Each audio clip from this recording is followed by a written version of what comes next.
Imagine a world where half the population is systematically excluded from public life. This stark reality unfolded in Kabul on Friday, as thousands of men gathered to witness a spectacle of flowers being dropped from helicopters, celebrating the 4th anniversary of the Taliban's return to power. However, this event was marred by the glaring absence of women, who were explicitly barred from participating in the festivities.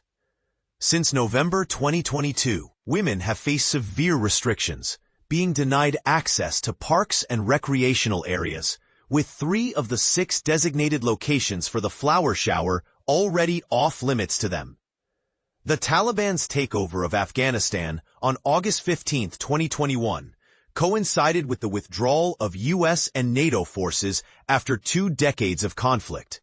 Since then, the group has enforced its strict interpretation of Islamic law, leading to extensive limitations on the rights of women and girls, dictated by the edicts of their leader, Hibatullah Akhundzada.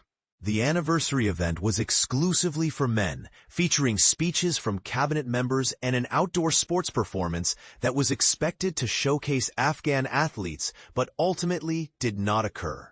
This exclusion has drawn widespread condemnation from human rights organizations, foreign governments, and the United Nations, all of whom have criticized the Taliban's oppressive measures against women and girls. These measures include barring them from numerous jobs, restricting their education beyond the 6th grade, and limiting their access to most public spaces. In a powerful act of defiance, members of the United Afghan Women's Movement for Freedom organized an indoor protest in Takhar province on the same day. They issued a poignant statement declaring this day marked the beginning of a black domination that excluded women from work, education, and social life. We, the protesting women, remember this day not as a memory, but as an open wound of history, a wound that has not yet healed. The fall of Afghanistan was not the fall of our will. We stand, even in the darkness. Additionally, protests took place in Islamabad, Pakistan, where Afghan women held signs proclaiming, "Forgiving the Taliban is an act of enmity against humanity, and August 15th is a dark day." In the images captured, these women were fully veiled, revealing only their eyes, symbolizing their struggle and resilience. Earlier in the day, Taliban leader Akhundzada made a controversial statement, warning that God would severely punish those who showed ingratitude towards the Islamic rule in Afghanistan.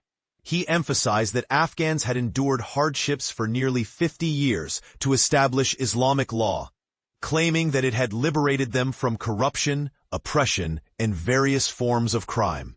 He urged the populace to express gratitude for these divine blessings during the commemoration of what he termed Victory Day.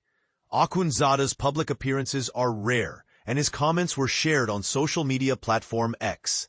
He cautioned that failing to appreciate these blessings could lead to severe divine retribution.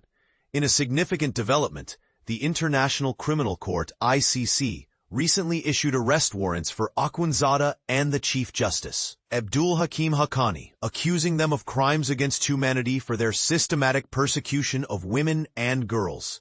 The ICC stated there were reasonable grounds to believe that they had implemented policies that deprived women and girls of essential rights, including education, privacy, family life, and freedoms related to movement, expression, thought, conscience, and religion. This year's anniversary celebrations were notably subdued compared to last year's, which featured a military parade at a U.S. airbase, provoking criticism from former President Donald Trump regarding the display of abandoned American military equipment.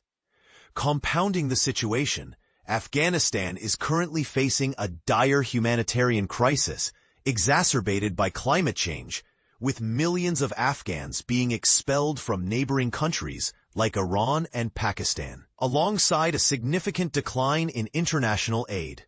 As we reflect on these events, one must ask, what does the future hold for the women of Afghanistan? Will the international community take a stand, or will silence continue to reign? Your thoughts and opinions are welcome in the comments below.